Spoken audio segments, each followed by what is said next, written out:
This really almost uses all of these tools except for this behemoth. So if you're at all like me, you are doing all the projects around the house in addition to assembling all the furniture that comes in. I love my toys, and some of my toys, like this one missing a wheel and with the busted up wing, when you take the cover off, you find it needs about every different size socket you could possibly imagine to fix this stuff.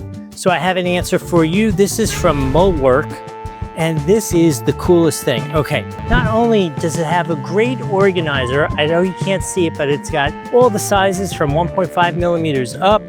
And then on this one, it's got from 5/64 all the way up to 5/16. Look at the variety of sizes. Look how well they are organized. So I love it because I can keep this right. I'm gonna work on this. I'm like, boom, boom. Okay, I need this super micro one. Pop it in, do a little surgery. I'm like, oh, I need a big beefy one for the rear suspension. Let's go with the full 6 millimeter. Pop it in. Undo it, put it right back in the organizer. When I'm done, I throw it in my toolbox, and they are all right together.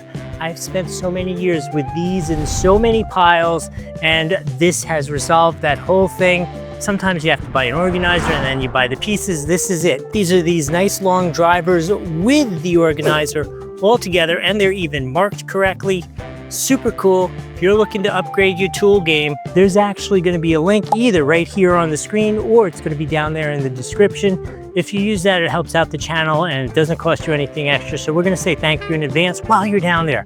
Remember to like the video, subscribe to the channel, and throw a comment. What are you going to be fixing with this when you get it?